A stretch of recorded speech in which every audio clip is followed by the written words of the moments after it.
Hello everyone, and so sorry for the inconvenience of yesterday's class. कल मेरी थोड़ी तबीयत खराब हो गई थी अचानक से, इस वजह से मैं क्लास को एब्रप्टली बंद कर दिया। इसके लिए आई एम सो सॉरी। ऐसा कभी नहीं होगा आगे से। ओके, तो हम लोग कहाँ पे थे? एक बार यति अग्रवाल, आप एक बार कंफर्म करो बेटा कि हम कहाँ पे थे कल, और हम उस पूरी जर्नी को वहीं से स्टार्ट करते हैं। ठीक है मुस्कान गुप्ता? मुस्कान, आज तुम बहुत दिन बाद आई हो भाई, और अच्छा लग रहा है कि तुम क्लास में बैठी हो।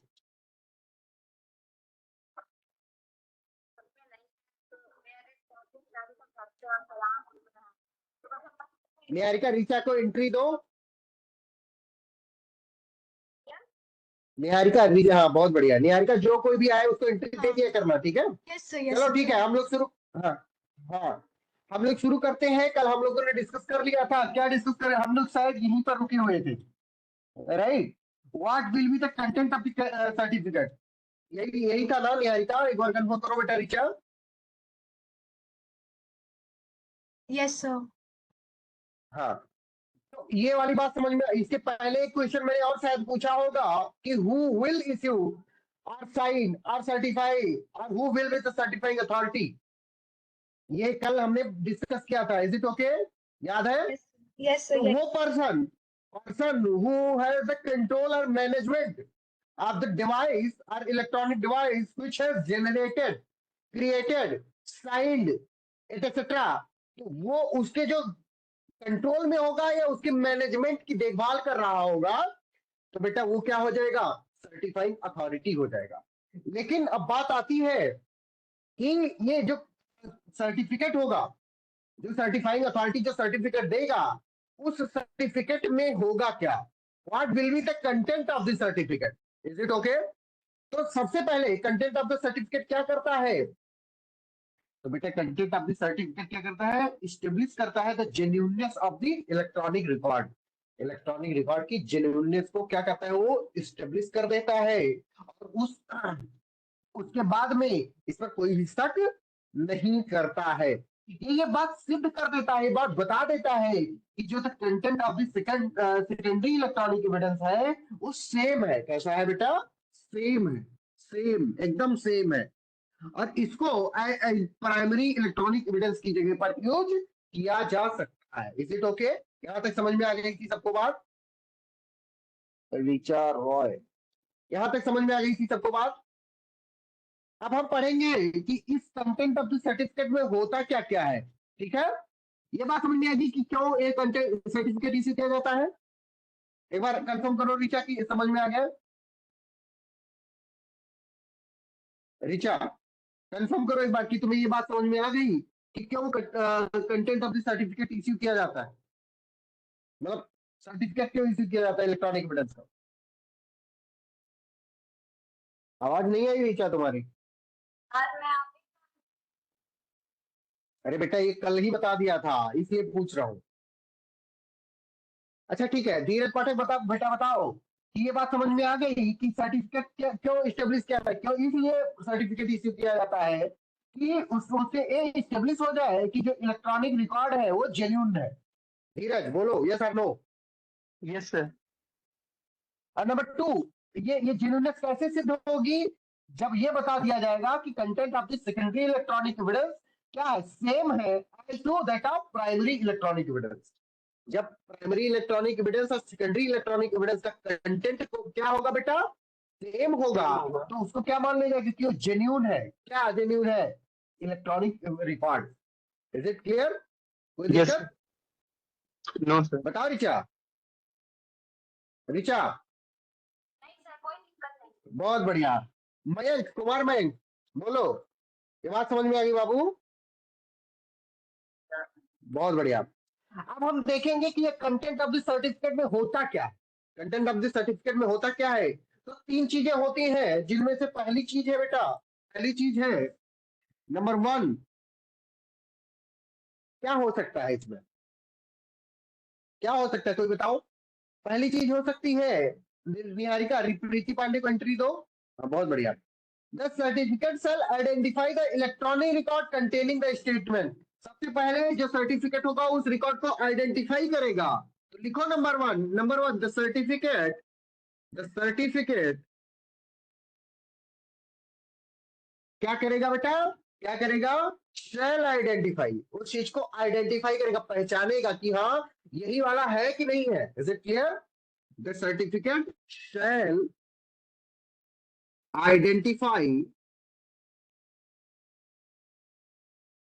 द सर्टिफिकेट शैल आइडेंटिफाई, किसको आइडेंटिफाई करेगा, इलेक्ट्रॉनिक रिकॉर्ड को आइडेंटिफाई करेगा। ठीक है, उस इलेक्ट्रॉनिक रिकॉर्ड को सबसे पहले क्या करेगा, the certificate shall identify the electronic record,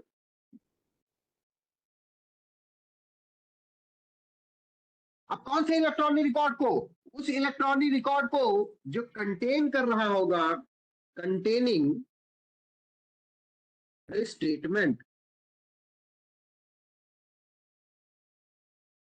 ठीक है, ये बात समझ में आ गई सबको कि ये जो सर्टिफिकेट होगा, जो कंटेंट ऑफ द सर्टिफिकेट होगा बेटा, ये content of the certificate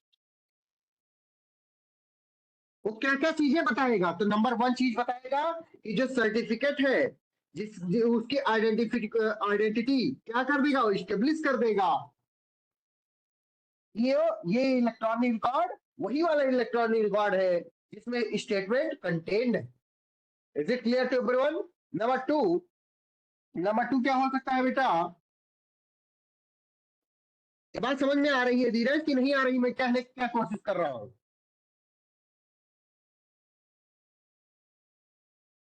Dheeraj, yes sir. ये बात समझ आ रही है कि मैं कहने की क्या कोशिश कर रहा हूं? Yes sir. क्या समझ में आ रहा है बताओ?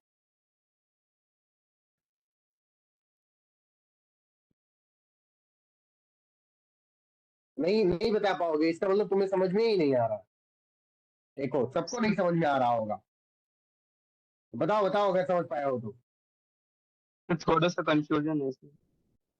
क्या कंफ्यूजन है बताओ, तो तब तो हम जान पाएंगे कि क्या कंफ्यूजन है। पहले तो सर आपने वो बताया था ना, जब सेकेंडरी इलेक्ट्रॉनिक एविडेंस और प्राइमरी इलेक्ट्रॉनिक एविडेंस जब दोनों सेम हो तो ये जेन्युइननेस शो करता है, जेन्युइननेस एस्टेब्लिश हो जाता है इलेक्ट्रॉनिक रिकॉर्ड का। सर ये तो ठीक है क्लियर था। अभी सर जो आपने लास्ट में बताया उसमें थोड़ा कंफ्यूजन है सर। बेटा, किसी चीज की जेन्युइननेस तो तब शो करोगे जब उसको पहली बार में पहचानोगे कि ये जिसको प्रूफ करने की बात की जा रही है वही वाला है। जैसे कोई धीरज पाठक को तब तो पहचानेगा, तब तो बताएगा कि ये असली धीरज पाठक है कि नहीं है, जब वो पहले जानेगा कि ये धीरज पाठक है। असली और नकली की बात तो तब आएगी ना कि जब पहली बार बात ये आएगी कि ये धीरज पाठक है कि नहीं है। समझ आ रही बात ये वाली कि नहीं आ रही है? यस मान लो ये 2 मार्कर है, अब इसके ब्लू या ब्लैक होने की बात तो आएगी ना जब ये पहले स्टेब्लिश हो जाए कि ये मार्कर ही है। निहारिका ये बात समझ में आ रही है? Yes, sir. तो ये जो बात है कि genuineness, to establish the genuineness of electronic record, बेटा ये तो तब आएगी जब ये पहली बात पता चल जाए कि ये वही वाला इलेक्ट्रॉनिक रिकॉर्ड है जिसमें स्टेटमेंट कंटेन्ड है। अब समझ में आ गई बात? बताओ रिचा।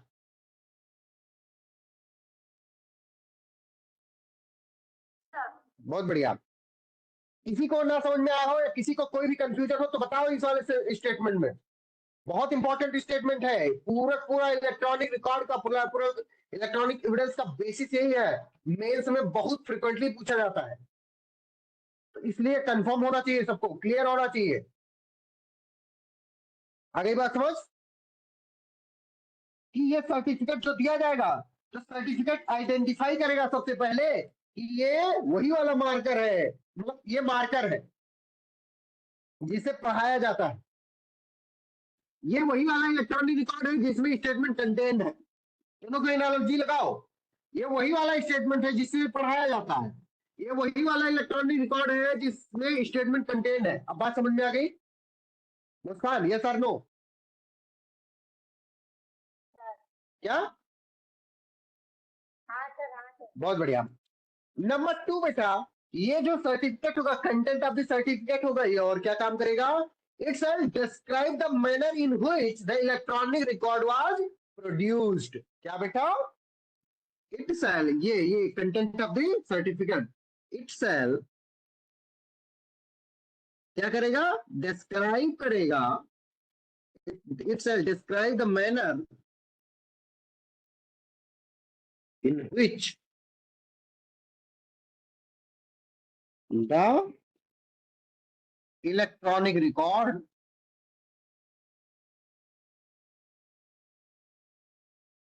was produced. आई बात समझ?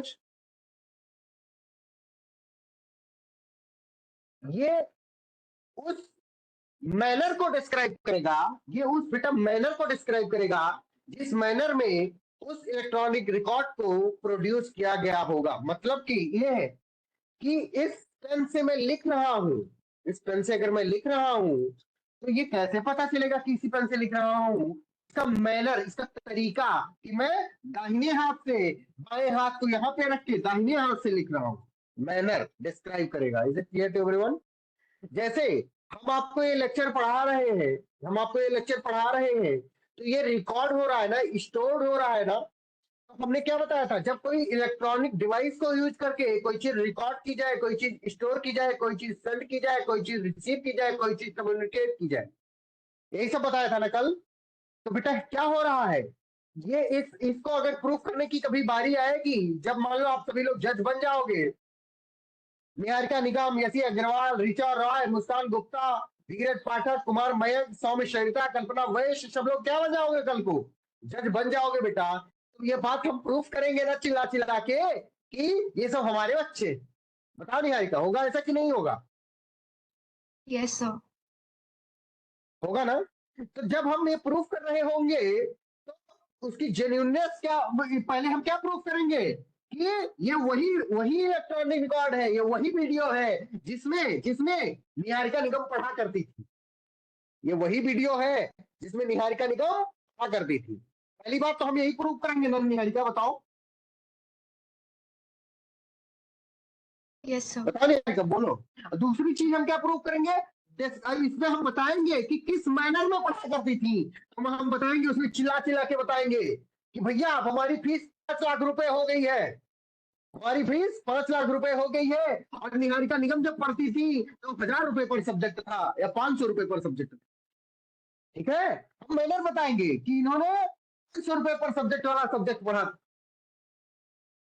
ठीक है, और कैसे मैनर में पढ़ा था? ऑनलाइन मैनर में पढ़ा था, जब हम अपने सर सुंदरलाल हॉस्टल के रूम नंबर 7 में रहा करते थे। समझ रही हो ना निहारिका? सब लोग समझ रहे हो ना ये वाली बात? हम मैनर Yes. बताएंगे। और जो ये जो रिकॉर्ड बन रहा है, ये जो रिकॉर्ड बन रहा है, जो रिकॉर्डिंग हो रही है, ये सब क्या बन जाएगा बेटा? ये इलेक्ट्रॉनिक रिकॉर्ड बन जाएगा। और जब हम कोर्ट के सामने प्रोड्यूस कर रहे होंगे, हम मैनर को डिस्क्राइब कर रहे होंगे, सर्टिफिकेट दे रहे होंगे इस चीज का कि इसका ये जो कंटेंट है, इसमें निहारिका निगम पढ़ी थी, इसमें एसी अग्रवाल पढ़ी थी, धीरज पाठक पढ़े थे, कल्पना वैश्य पढ़ी थी, मुस्कान गुप्ता पढ़ी थी, ऋचा रॉय पढ़ी थी। समझ रहे हो सब लोग? ये बात समझ में आ गई? किसी को कोई दिक्कत? नंबर थर्ड क्या बताएगा ये सर्टिफिकेट? ये यहाँ पे दिख रहा है ना सबको? एक बार कंफर्म करो निहारिका। Yes, sir. बहुत बढ़िया।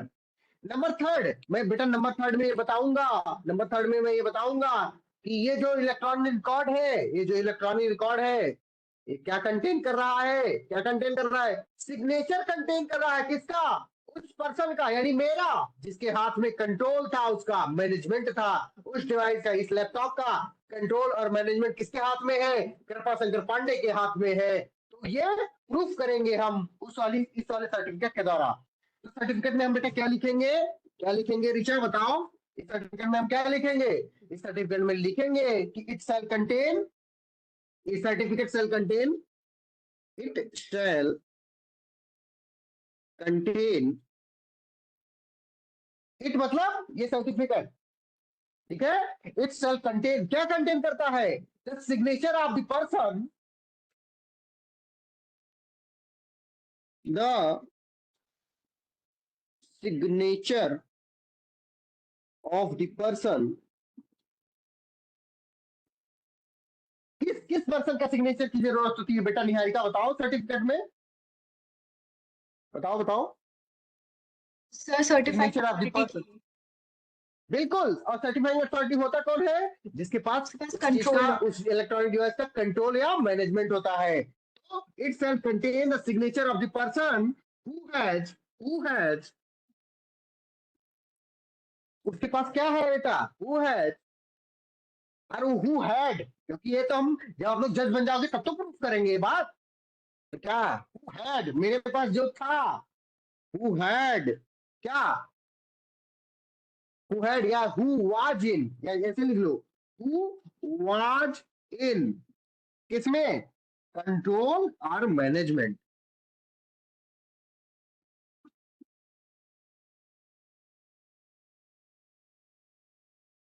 Of this electronic device. ये जो लैपटॉप है मेरा, ये जो फोन है मेरा, इसके इसके कंट्रोल में कौन था? मैं हूं, ऑफ दैट इलेक्ट्रॉनिक डिवाइस।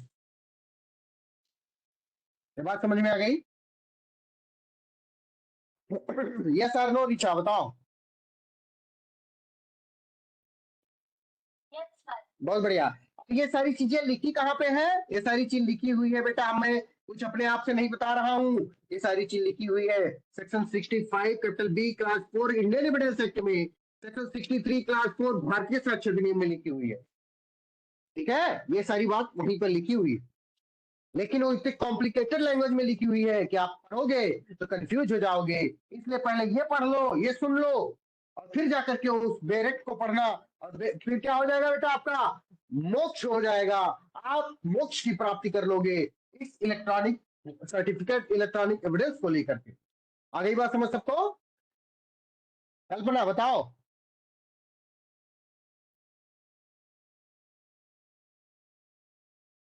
कल्पना तुम बता ही नहीं रही हो भाई, देखो है।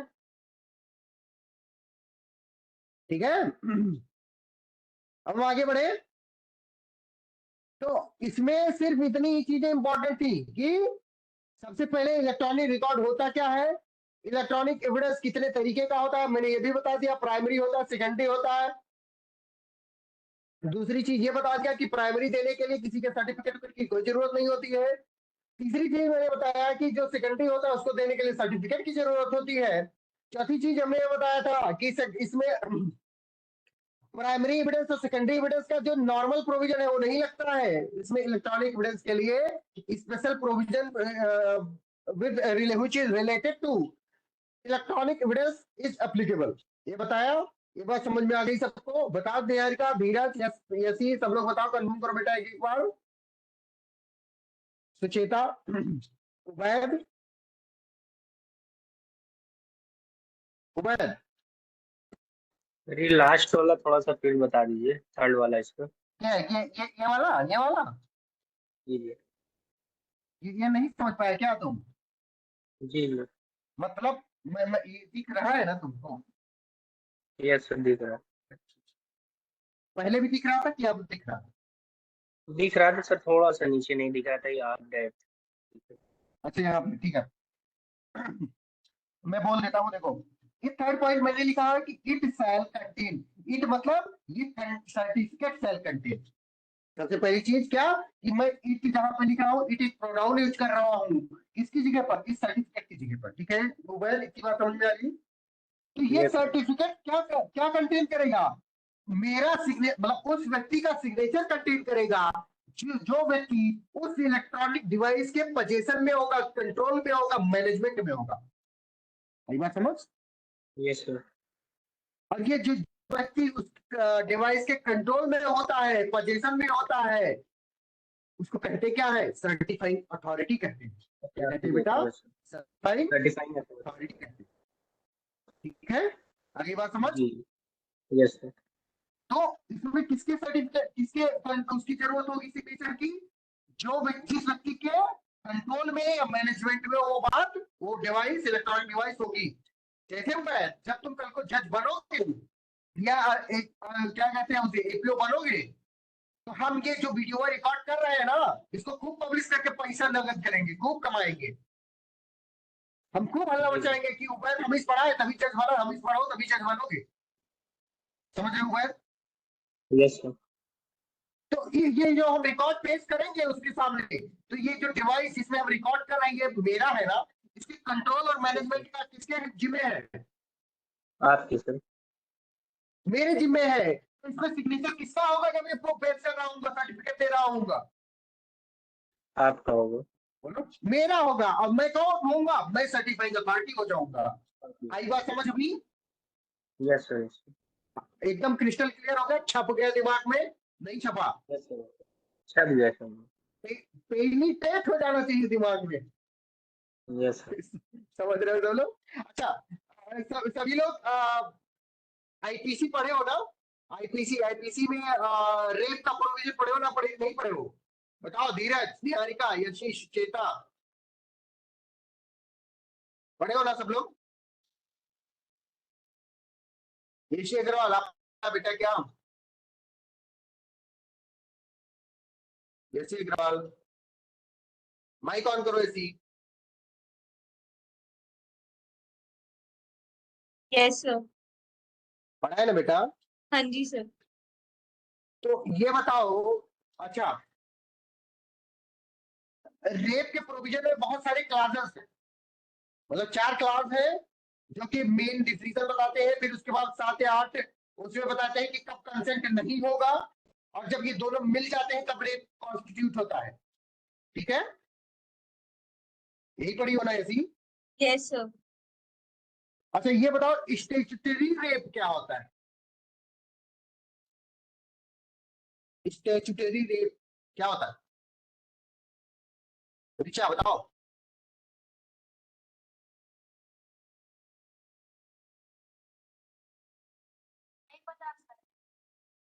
तुम रेप वाली क्लास में थी नहीं थी?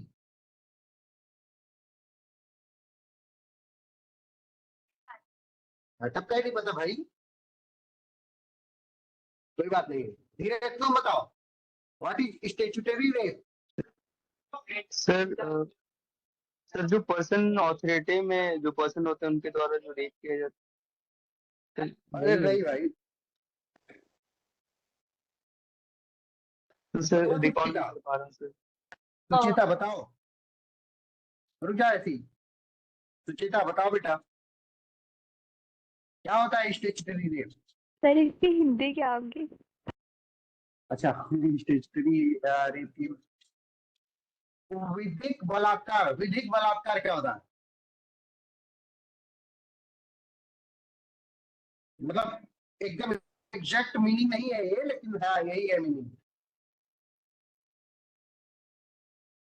हाँ ऐसी बताओ। सर मैं श्योर नहीं हूँ बट शायद वो होता है जिसमें रेप मतलब सेक्सुअल इंटरकोर्स किसी माइनर के साथ हो। तुमने गूगल किया ना अभी? नहीं सर, ये ना मतलब मैंने पढ़ा था कहीं बट मैं श्योर नहीं हूँ बिल्कुल भी। मैंने अभी कुछ ही दिन अच्छा, पहले पढ़ा था इसलिए मतलब थोड़ा वो था, बट मैं श्योर नहीं हूँ। बहुत बढ़िया। स्टैट्यूटरी रेप बहुत इंपॉर्टेंट कॉन्सेप्ट है, बहुत ज्यादा इंपॉर्टेंट कॉन्सेप्ट है। हाँ बिल्कुल कल्पना भाई, बिल्कुल बहुत इंपॉर्टेंट कॉन्सेप्ट है। प्रीलिम्स में जरूर पूछा जाता है कई बार। ये अगर ना हो तो अभी मैं एग्जैक्ट डिफिनीशन तो नहीं बताऊंगा, बट मैं कंसेप्ट बता देता हूँ। कंसेप्ट ये है कि कई बार लोग रिलेशनशिप में आते हैं और रिलेशनशिप में आकर के सेक्सुअल इंटरकोर्स कर लेते हैं, लेकिन सेक्सुअल इंटरकोर्स करने के बावजूद भी वो लड़की का भी कंसेंट होता है। लड़की एकदम फुल कंसेंट दे रही होती है, लेकिन उसके कंसेंट का कोई वैल्यू नहीं होता है। मतलब जैसे कोई लड़की अगर 18 साल से कम की है, वो एकदम फुल कंसेंट दे रही है, मतलब एकदम होशो हवास है, ना वो दारू पी हुई है, ना शराब पी हुई है, वो मतलब डॉली कैपेक्स से खूब समझ रही है, खूब हर चीज समझ रही है, लेकिन क्या है वो 18 साल से कम की है। और अगर उसका कंसेंट देने के बावजूद भी जो लड़का उसके साथ सेक्सुअल इंटरकोर्स करेगा बेटा, वो क्या हो जाएगा? रेप का ऑफेंस कमिट कर देगा। तो इसे स्टैट्यूटरी रेप बनाया गया। क्यों स्टैट्यूटरी रेप इसे कहा जाता है? क्योंकि इसमें रेप के इसेंशियल इंग्रेडिएंट फुलफिल नहीं हो रहे। क्यों नहीं फुलफिल हो रहे? क्योंकि उसमें बताया गया अगेंस्ट हर विल होना चाहिए, विदाउट हर कंसेंट होना चाहिए, ऐसा बताया गया है ना? यस सर, बोलो स्पष्टीकरण ऋचा। 6 में कहा गया था ये। हाँ वही, रेप इसमें ये सब लेते तो बातें क्या बहुत, करें? ये सब बातें बताई गई है, लेकिन लेकिन इसमें तो वो लड़की खूब कंसेंट दे रही है, खूब एकदम चिल्ला चिल्ला के कंसेंट दे रही है, क्या खूब विलिंग विलिंग है वो, खूब विलिंग है बेटा। उसके विलिंग होने के बावजूद भी, उसके कंसेंट देने के बावजूद भी अगर क्या कर लेते हो आप, उसे सेक्सुअल इंटरकोर्स कर लेते हो और वो 18 साल से नीचे की है, तो भी आप क्या कमिट कर दोगे? रेप कमिट कर दोगे, और इसे ही स्टैट्यूटरी रेप कहते हैं। ये बात समझ में आ गई सबको? बहुत इंपॉर्टेंट है, प्रीलिम्स में बहुत बार पूछा जाता है। ये कॉन्सेप्ट क्लास में बताया गया होगा कि नहीं बताया गया था? सर बताया क्या है? हो सकता है ये वाला नाम ना लिया गया हो, बट ये 18 साल से नीचे तो बताया गया होगा। और वो जो तुम बेटा एक्सप्लेनेशन वन बता रही हो, वो सब एक्सेप्शन 2 में है कि वो वाइफ वाइफ भी अब 18 साल से नीचे हो तो क्या होगा? रेप होगा। पहले 15 साल से नीचे होती तो रेप हो जाता। फिर एक केस आया था independent thought versus union of India, पढ़ाया गया होगा ये सब क्लास में। निहारिका पढ़ा? अच्छा, तुम निहारिका तो आईपीसी की क्लास ही नहीं करती है। हाँ निहारिका? यस सर, नहीं करती हूँ। हाँ बहुत बढ़िया। अब हम लोग क्या कहाँ पर पहुंच गए? तो हमने पूरा इलेक्ट्रॉनिक एविडेंस का कंसेप्ट बता दिया। अब भैया बात आती है कि क्या ये सर्टिफिकेट मैंडेटरी है देना? ये सर्टिफिकेट देना क्या मैंडेटरी है कि नहीं है? अंडर सेक्शन 65 क्लास 4 और सेक्शन 63 क्लास 4 ऑफ भारतीय साक्ष्य अधिनियम, क्या ये सर्टिफिकेट देना मैंडेटरी है, कंपलसरी है? इस पे बेटा बहुत सारे केस हुए। क्या हुआ निहारिका बताओ? बहुत सारे केसेस। केसेस हुए, और उन सारे केसेस को हम वन बाय वन डिस्कस करेंगे और समझेंगे कि असली बात क्या है। ठीक है? और फिर क्या कर देंगे? हम इसका दाह संस्कार कर देंगे, यानी कि आज खत्म कर देंगे इलेक्ट्रॉनिक एविडेंस। ठीक है? पहला केस हुआ बेटा, पहला केस हुआ। पहला केस लिखो सब लोग, नाम लिखो। State number 1 case, state NCT of Delhi, national capital territory और दिल्ली वर्सेस नवजोत संधू। कौन वर्सेस नवजोत संधू? ये कब का केस है बेटा? 2005 का केस है। किसके यहाँ का केस है? सुप्रीम कोर्ट के यहाँ का केस है। State NCT of Delhi versus Navjot Sandhu. Is it clear to everyone? दूसरा केस हुआ, मैं अभी तुम लोग लिखो मत, अभी समझ लो और फिर चाहना तो नाम लिख लेना, मैं इरेज नहीं करूंगा। नंबर टू बेटा केस आया अनवर पी वर्सेस पी के बशीर। बहुत इंपॉर्टेंट केस है ये भी। Anwar P versus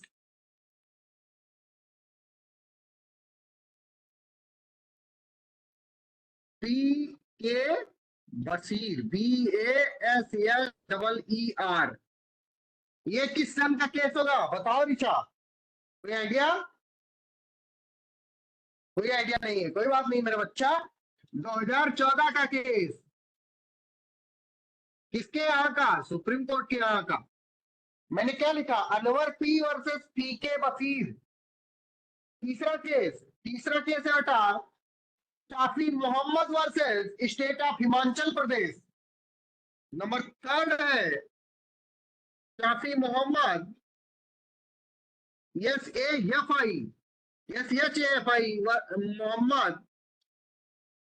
versus state of Himachal Pradesh. ये कब का केस हो सकता है? ये 2018 का केस है। कब का केस है? 2018 का। और आया फिर सबसे लैंडमार्क जजमेंट इतना ज्यादा लैंडमार्क जिसमें कि उससे ज्यादा लैंडमार्क कुछ है ही नहीं है इलेक्ट्रॉनिक एविडेंस के ऊपर। क्या नाम था उसका? अर्जुन पंडित राव।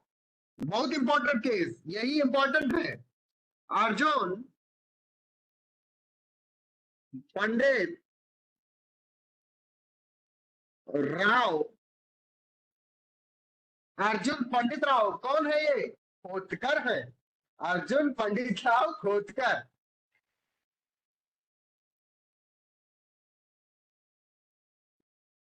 वर्सेस, बहुत इंपॉर्टेंट नाम है इसलिए ज्यादा इंफोसिस डाल रहा हूं इस पे। अर्जुन पंडित राव खोतकर वर्सेस कैलाश। कैलाश बताओ कोई। अरे नहीं भैया, कैलाश खुशराव। कैलाश खुशराव।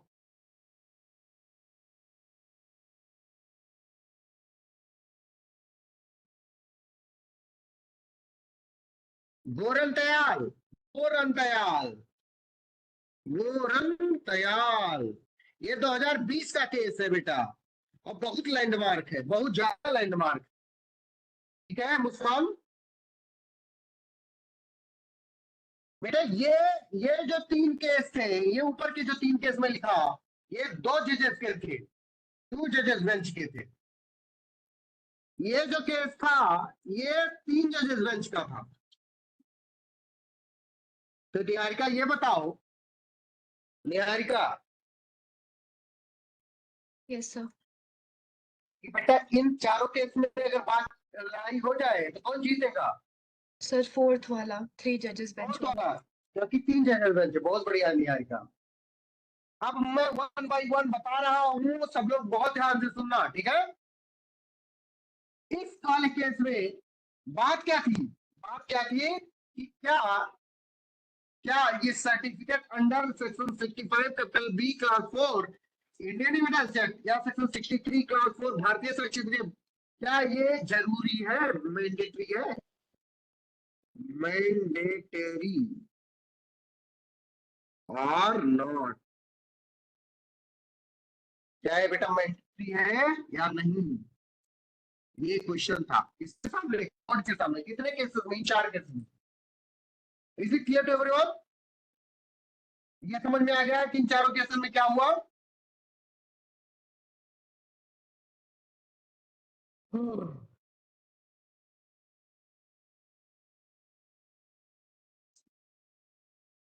तो बेटा जब बात इस वाले केस की आई तो इसमें कोर्ट ने क्या कहा होगा? इसमें कोर्ट ने कहा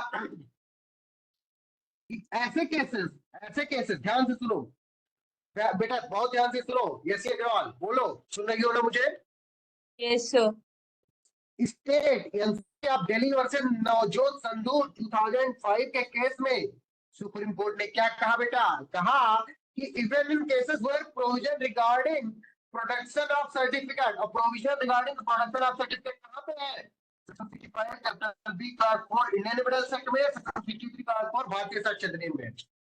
कहता है कि इज नॉट कंप्लाइड विद, अगर उसको नहीं कंप्लाई किया गया, उसको नहीं माना गया, इसका मतलब सर्टिफिकेट नहीं प्रोड्यूस किया गया।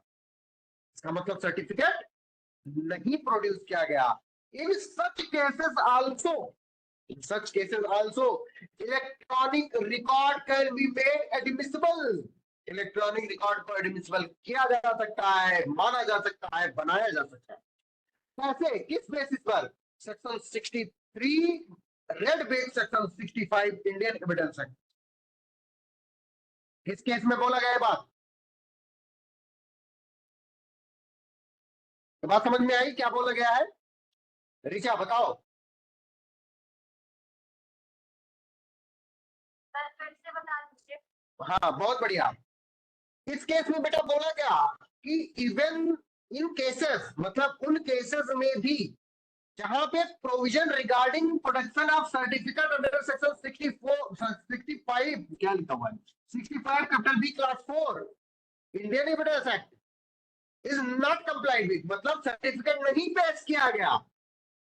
अगर उन केसेस में भी जिनमें सर्टिफिकेट नहीं पेश किया गया इस उसके अकॉर्डिंग, इस प्रोविजन के अकॉर्डिंग, उन केसेस में भी इलेक्ट्रॉनिक एविडेंस को एडमिसिबल बनाया जा सकता है, माना जा सकता है। किस आर्टिकल में, किस सेक्शन में, सॉरी किस आर्टिकल नहीं, किस सेक्शन में, section 63 read with 65 Indian evidence act. या 63 किससे रिलेटेड था, क्या डिफाइन करता है 63 डिफाइन करता है सेकेंडरी एविडेंस। और 65 क्या डिफाइन करता है बेटा, 65 सिचुएशंस बताता है जब सेकेंडरी एविडेंस एडमिसिबल होगा। और ये इसका रिलेटेड प्रोविजन कहां पे है, 60 बीएसए में। Is it clear to everyone, is it clear to everyone, बताओ आगे बात समझ। यस अग्रवाल, यस और no, Yashi yes sir, yes sir, आ गया बेटा, समझिए। Yes sir. इस वाले केस में क्या कहने की कोशिश कर रहा है सुप्रीम कोर्ट, सुप्रीम कोर्ट ये कहने की कोशिश कर रहा है कि ऐसे केसेस जिनमें सर्टिफिकेट तो नहीं भी पेश किया गया किसी भी वजह से, तो उसमें ऐसे केसेस में इस इलेक्ट्रॉनिक एविडेंस को 63 रेलवे 65 में पेश किया जा सकता है, एडमिसिबल हम मान सकते हैं। ठीक है भैया, इसका मतलब ये हुआ कि सुप्रीम कोर्ट ने इन स्पेशल प्रोविजंस को क्या कर दिया, डाइल्यूट कर दिया, इन स्पेशल प्रोविजन को डाइल्यूट कर दिया। हुआ ना यही, स्पेशल प्रोविजन बनाए ही इसलिए जाते हैं क्योंकि इससे काम नहीं चल रहा था। लेकिन इन भाई साहब ने क्या बताया इस केस में कि अगर ये ना दो तो इससे काम चला लेंगे हम। भैया अगर इससे काम चल जाता तो हमको इसकी जरूरत क्या थी। इसका मतलब बेटा ये क्या था, ये जो जजमेंट था वो मजेदार नहीं था। फिर आता है अगला केस, क्योंकि बेटा अगर मजेदार होता तो इसका प्रेसिडेंट सेट हो जाता, उसको लोग मान लिया करते। Is it clear to everyone. इसका मतलब इस केस में क्या बताया कोर्ट ने, इसने बताया कि जो protection of certificate is not mandatory, protection of certificate is, बोलो ऐसी,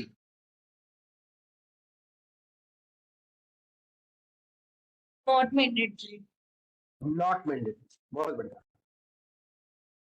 अब बात आती है इस वाले केस की, अनवर पी वर्सेस पी के बशीर वाले केस की, जो 2014 में हुआ बेटा। इस केस में क्या हुआ, इस केस में सुप्रीम कोर्ट ने इस वाले केस का अपोजिट व्यू लिया।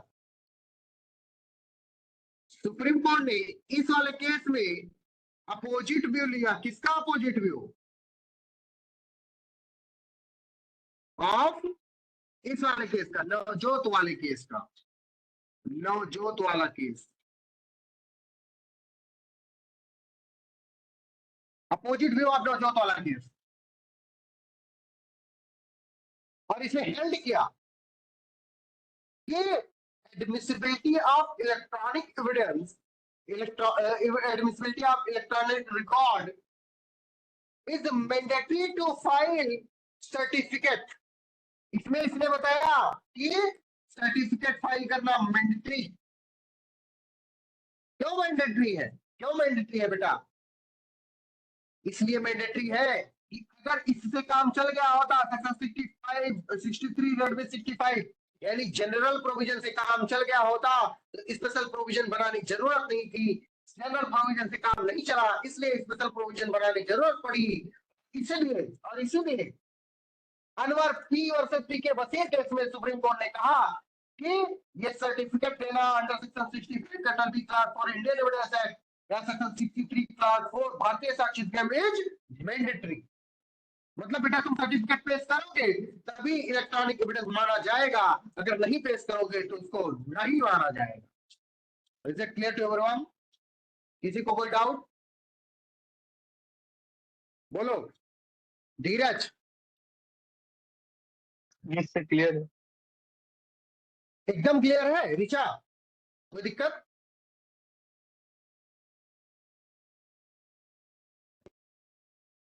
नहीं सुनाई पड़ा ऋचा, बताओ। बहुत बढ़िया। सौम्या आपको बाबू,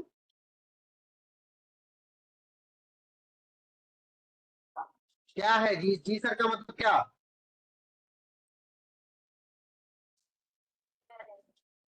बहुत बढ़िया। अब आती है बात कि भैया इस इन दोनों में कॉन्फ्लिक्ट हो गया, तो क्या आया? तीसरा केस आया।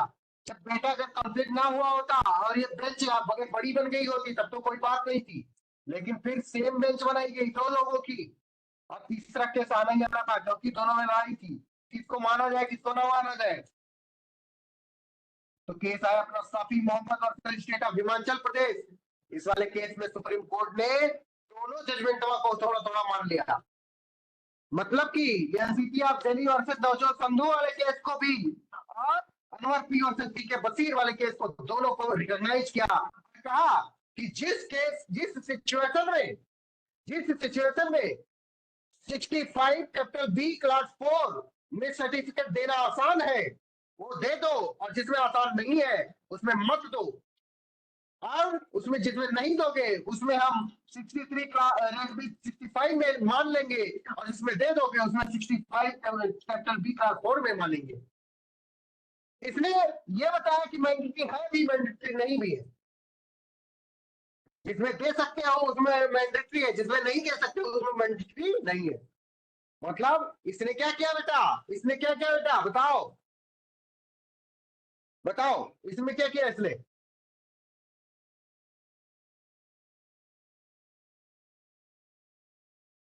कोई तो बोलो, धीरज बोलो, निहारिका बोलो। सर तीसरे ये वाले केस में क्या? सर ये जो सर्टिफिकेट प्रोड्यूस करना था थर्ड वाले केस में जो है मैंडेट नहीं है सर, इस चीज से बोला है। और दोनों हाँ केस को सर रिटेलिएट किया इस वाले केस में, ऊपर बिल्कुल। वाले केस। इसमें पहले वाले केस में बताया है कि मैंडेटरी नहीं है, दूसरे वाले केस में बताया कि मैंडेटरी है, तीसरे वाले केस में बताता है कि जिन केसेस में तुम दे सकते हो उसमें मैंडेटरी है, जिसमें नहीं दे सकते उसमें मैंडेटरी नहीं है। आई बात समझ? मतलब ये गोल गोल घुमा दिया, दोनों का अडॉप्ट कर लिया कि कोई चीज अगर कठिन है तो उसमें मत दो, अगर कठिन नहीं है तो उसमें दे दो। आई बात समझ? बोलो ये वाली बात समझ में आ गई सबको तो थम्स अप करो। निहारिका समझ में आ गया आपको?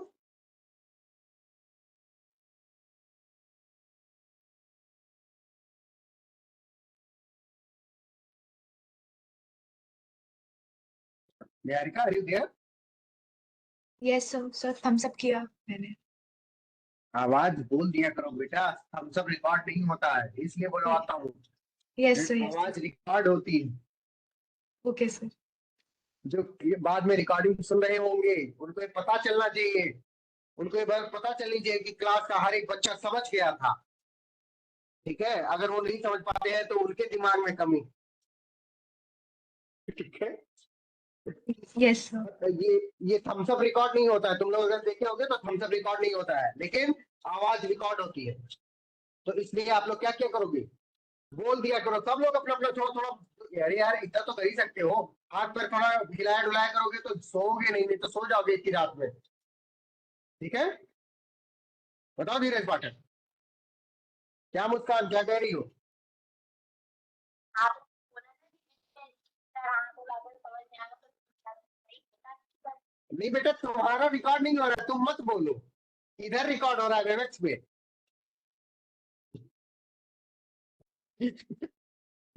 तुम अगर इधर होती तो तुम खूब बोलती तो तुम्हारा रिकॉर्ड होता सब बढ़िया से। तुम इधर होगी तो तुम्हारा बोलना तो हमें सुनाई पड़ जाए, वही बड़ी बात है, इनको क्या सुनाई पड़ेगा? इन लोगों को, रिकॉर्डिंग वालों को। ठीक है मुस्कान, अगर तुम्हें अपनी बात सुनवाना है तो तुम्हें इस पे आना होगा। ठीक मुस्कान? नहीं बना था क्या? मैं अच्छा फिर ठीक है। अब बेटा बात आती है कि इसने तो बड़ा कंफ्यूजन क्रिएट कर दिया, इसने तो बहुत कंफ्यूजन क्रिएट कर दिया।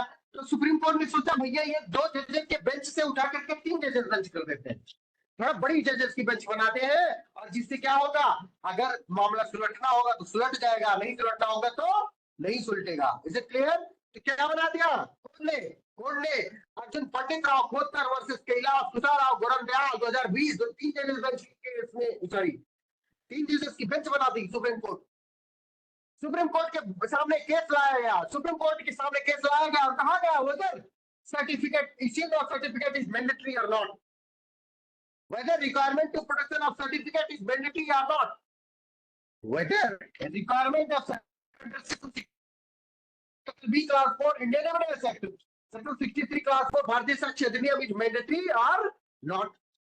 3 जजेस की बेंच सेट हुई, 3 जजेस की बेंच ने मिलकर के कहा, पहली बात बताई, लिखो सब लोग, पहली बात क्या बताई होगी इस सारे केस में, लिखो लिखो, पहली बात जो बताई कोर्ट ने, लिख रही हो Niharika?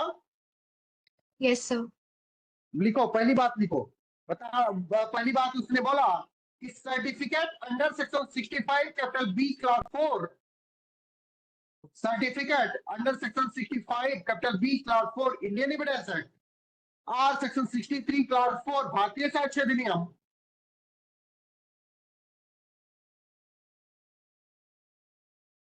is unnecessary, is unnecessary.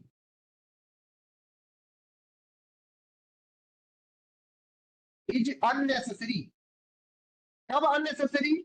If the original electronic record, if the original electronic record,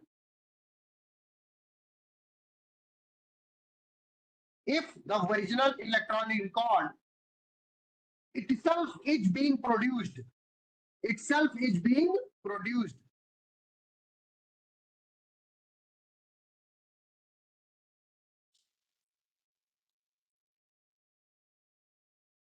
this can be done by, this can be done by producing, this can be done by producing, this can be done by producing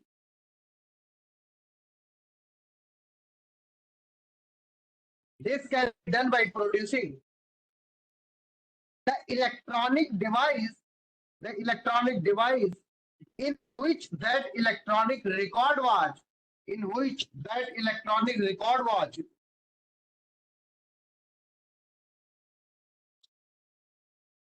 in which that electronic record was, in which that electronic record was. लिख रहे हो ना सब लोग?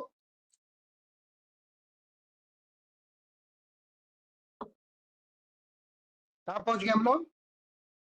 Niharika repeat करो बेटा एक बार. Certificate under Section 65, capital B clause 4 or Indian Evidence Act is a necessity if the original electronic record itself is being produced. This can be done by producing the electronic device in which that electronic record was. हाँ, electronic record originally generated or stored, originally generated or stored.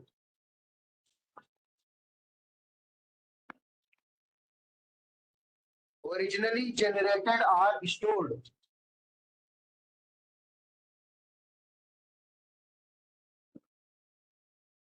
The owner of that electronic device, the owner of that electronic device will be required to, the owner of that electronic device will be required to step into the shoes of, step into the shoes, step into the witness box, step into the witness box, step into the witness box. हो गया? Step into the witness box and prove that, or prove करेगा कि, and prove that he had the control, management, control और management होना चाहिए तभी certifying authority माना जाएगा उसे. He had the control, management of that device, and it is the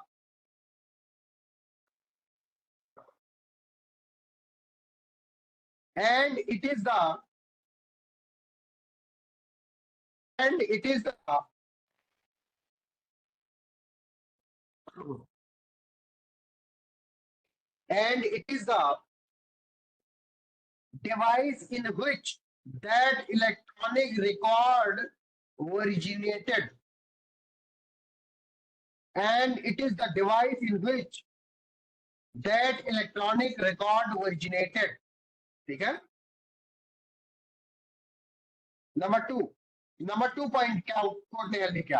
अच्छा, ये जो फर्स्ट पॉइंट था ये समझ में आ गया सबको? निहारिका कंफर्म करो एक बार। कोड क्या कहना चाह रही है? Yes, sir. Clear. कहना चाह रही है कि हाँ, कोर्ट ये कहना चाह रही है कि अगर अगर तुम प्राइमरी एविडेंस लेकर के प्रस्तुत करते हो तो सर्टिफिकेट की कोई जरूरत नहीं है। प्राइमरी इलेक्ट्रॉनिक एविडेंस मतलब जिस डिवाइस में वो चीज ओरिजिनेट हुई है वही लेकर के पेश कर दे रहे हो, और कौन पेश कर रहा है? वो व्यक्ति पेश कर रहा है जिसके वो कंट्रोल एंड मैनेजमेंट में है। तो बेटा किसकी जरूरत नहीं होगी? सर्टिफिकेट की जरूरत। नंबर टू क्या कहा कोर्ट ने? नंबर टू कहा Section 65 capital A and Section 65 capital B, that is Section 62 and Section 63 भारतीय साक्ष्य अधिनियम, Section 65 capital A and Section 65 capital B Indian Evidence Act, and Section 62 and Section 63 भारतीय साक्ष्य अधिनियम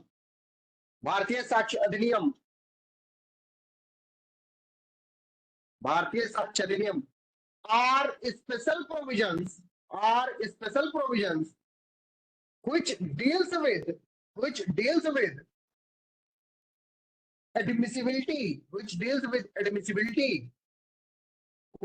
with admissibility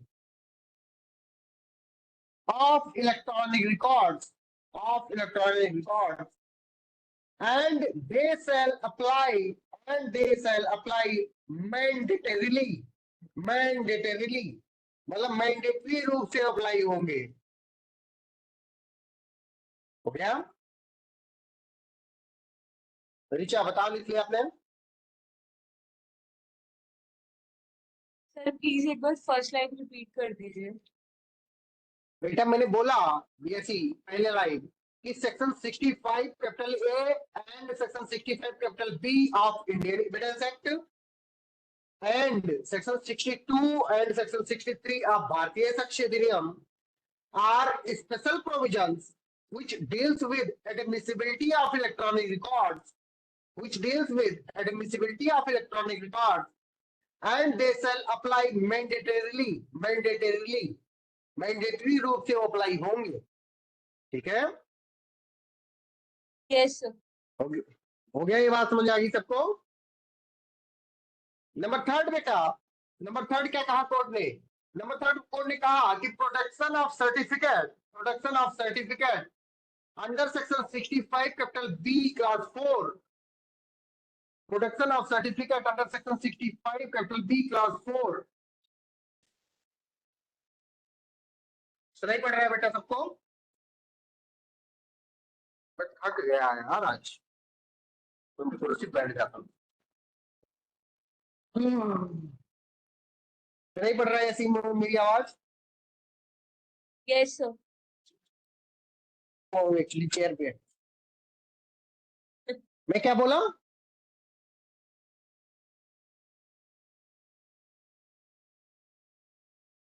Production of certificate under Section 65, capital B, clause 4. Shall be mandatory in all the cases. Shall be mandatory in all the cases where the original electronic record is not being produced. Where the original electronic record is not being produced.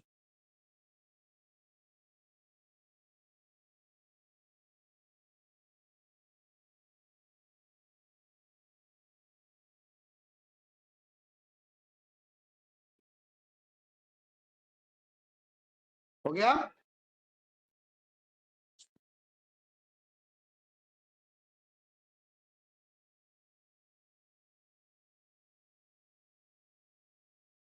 एक काम करते हैं हम, ये थोड़ा table को पीछे कर देते हैं ताकि मैं चेयर पर बैठ सकूं, क्योंकि खड़ा नहीं हो पा रहा हूँ, बहुत ज्यादा पैर दर्द करने लगा।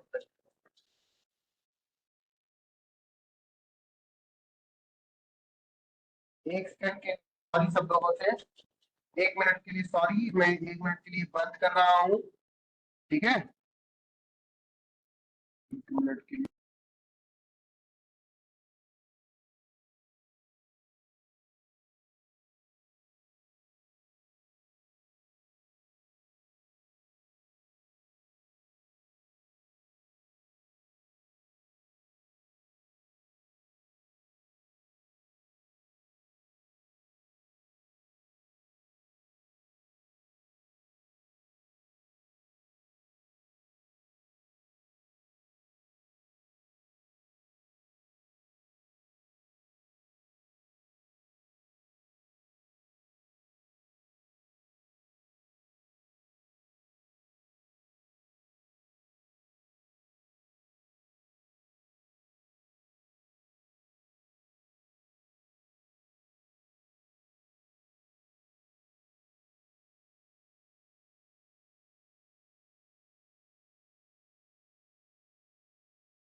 Hello,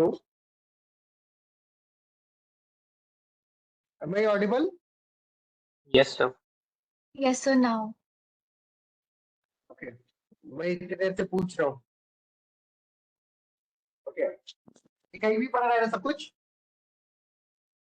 Yes, sir. हाँ, बहुत बढ़िया। मैं बड़ी स्क्रीन पे करता हूँ अपने आप को, ताकि मैं अपने आप को भी देखता रहूँ। बढ़िया तो दिख रहा है। हाँ, अभी ज्यादा बढ़िया दिख रहा है। हाँ, बढ़िया है, बहुत बढ़िया। हाँ, हम लोग कहाँ पे थे? हम लोग कहाँ पे पहुंच गए थे ऋचा? एक बार कोई कंफर्म करके बता दो।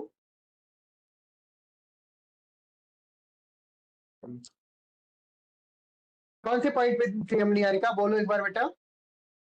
सर थर्ड पॉइंट पे थे जहाँ पे आपने बोला था production of certificate under section 65 capital B clause 4 shall be mandatory in all the cases where the section 65 capital B class 4 Indian evidence act, उसके बगल में ये भी लिख लो, सेक्शन 63 क्लास 4 बीएससी, ये भी बहुत जरूरी है लिखना।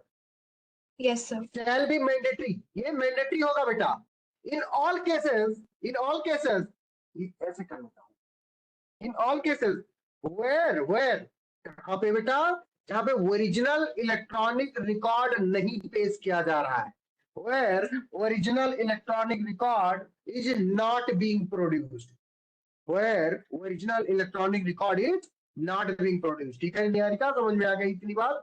नंबर नेक्स्ट लिखो बेटा, नंबर नेक्स्ट है अपना कि where the requisite certificate has been produced, applied for, लिखो where the requisite certificate has been applied for,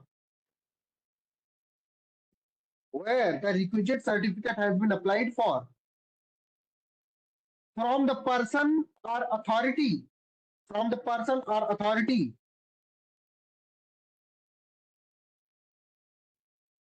concerned, concerned मतलब होता है जो उससे रिलेटेड हो, जो उससे रिलेटेड हो, and such person or authority, and such person or authority either refuses to give the certificate, either refuses to give the certificate,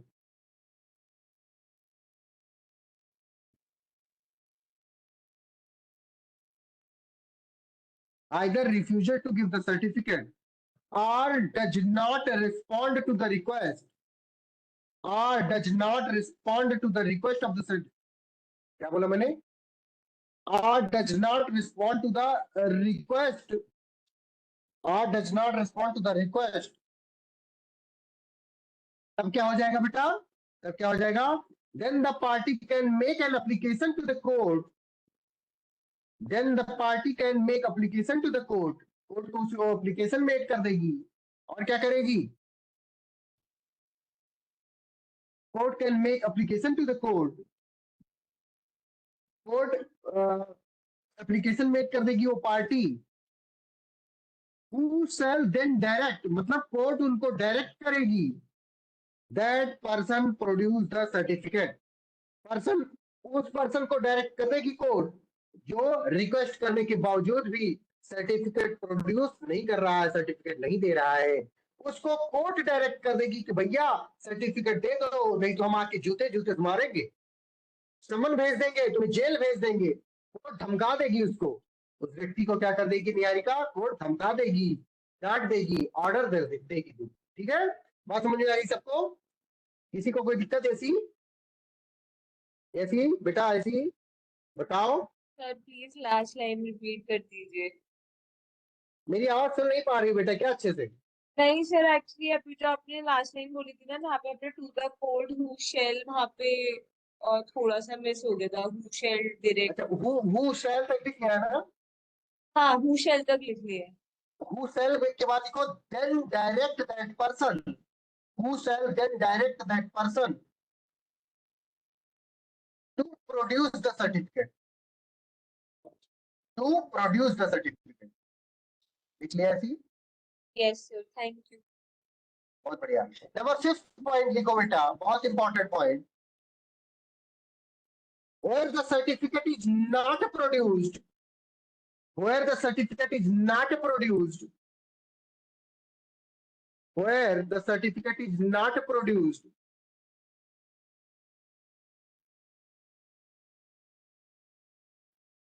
even after the order of the court, even after the order of the court,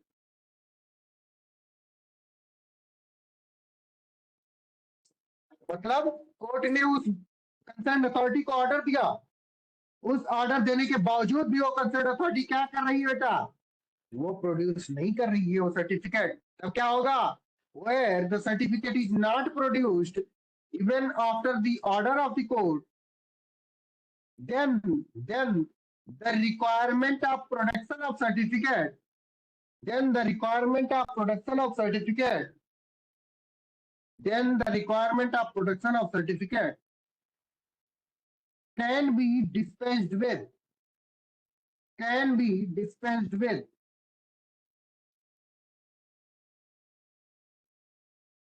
लिख लिया बेटा, by application of the maxim, by application of the maxim, मैं maxim लिख दे रहा हूं, आप लोग ध्यान से उतार लो,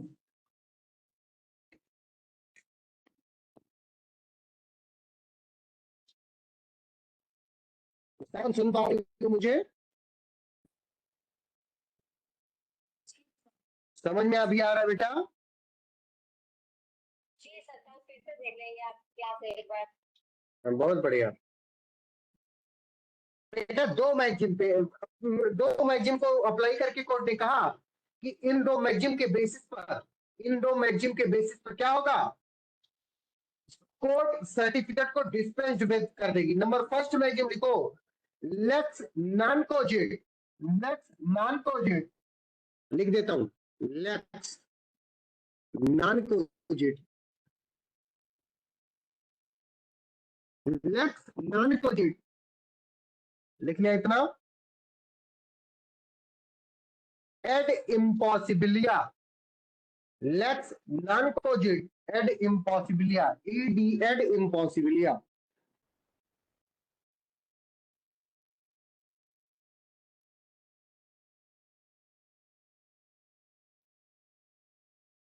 नंबर 1, इसका मतलब होता है बेटा, इसका मतलब होता है कि लॉ उस चीज के लिए कंपेल नहीं कर सकती जो अपने आप में इम्पॉसिबल हो। लॉ किसी उस चीज के लिए कंपेल नहीं कर सकती तो क्या हो बेटा, अपने आप में इम्पॉसिबल हो। लेक्स नॉन कोजिट इम्पॉसिबिलिया, इम्पॉसिबिलिया भी इसके पीछे होना चाहिए, मैंने यहां लिख दिया, उठना ना पड़े, क्योंकि उठने भर की हिम्मत बची नहीं है। नंबर टू क्या बोला, एंड नंबर टू क्या बोला, इम्पोटेंसिया एक्सक्यूजेड, इम्पोटेंसिया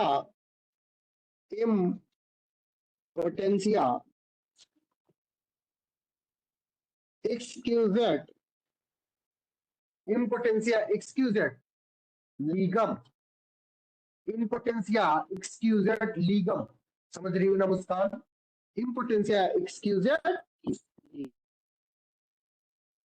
इसका मतलब होता है बेटा, इसका मतलब होता है कि इम्पॉसिबल, जब कोई चीज इम्पॉसिबल हो जाती है तो उसको लॉ के द्वारा एक्सक्यूज कर दिया जाता है। जब कोई चीज इम्पॉसिबल हो जाती है तो लॉ के द्वारा बेटा उसको क्या कर दिया जाता है, ऐसी एक्सक्यूज कर दिया जाता है। अगली बात समझ, बता निहारिका, समझ में आ गया बेटा, Yes, sir. कोई दिक्कत? No, sir. एकदम अच्छे से समझ आ रहा है हर चीज? Yes, sir. बहुत बढ़िया। अब इतनी 4-5 चीजें जो कोर्ट ने बताई बेटा, इसी चीज को आजकल रूल ऑफ लॉ माना जाता है। क्या माना जाता है? Rule of law. Rule of law मतलब बेटा कि जो चीज अभी प्रिवेलिंग है अपने सोसाइटी में, अपने सोशल स्ट्रक्चर, लीगल स्ट्रक्चर में। अब अभी अगर इलेक्ट्रॉनिक एविडेंस पेश करने की बात आती है जब, तो क्या होता है बेटा, ये वाला केस माना जाता है पंडित अर्जुन राव वाला। अर्जुन पंडित कौन सा वाला? अर्जुन पंडित का नाम बताओ, केस का नाम बताओ बेटा। सॉरी, अर्जुन पंडित राव खोदकर, क्या नाम है केस का? निहारिका बोलो एक बार। अर्जुन पंडित राव खोदकर versus Kailash Kushan Rao Gorantyal. Cushion Rao नहीं, खुशा Rao, Yes, sir. Kusha Rao. KHUSARAO, खुशा Rao. Okay, sir. गोरंतयाल, GORANTYAL, Yes, sir. गोरंतयाल। Okay, sir. ठीक है, लिख लिया बेटा। तो ये था हमारा इलेक्ट्रॉनिक एविडेंस का पूरा पूरा कंसेप्ट। ठीक है, किसी को कोई डाउट इसमें? अगर किसी को कोई डाउट हो तो बताओ।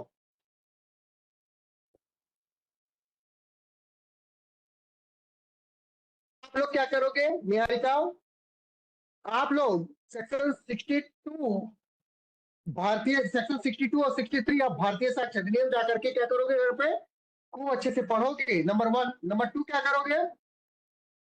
नंबर 2 ये करना है हमको कि सेक्शन 65 कैपिटल ए और सेक्शन 65 कैपिटल बी भी हमको क्या करना है घर पे, उठा करके रट्टा मार लेना है। रट्टा तो नहीं मारना है, अब तो पढ़ोगे तो सब याद हो जाएगा वैसे ही। ठीक है ना धीरज, बताओ धीरज, कर लोगे नाम? Yes sir. पक्का? Yes sir. बहुत बढ़िया। सुचेता आप बताओ, करोगी ना ये सब? जी सर। उबैद आप बताओ।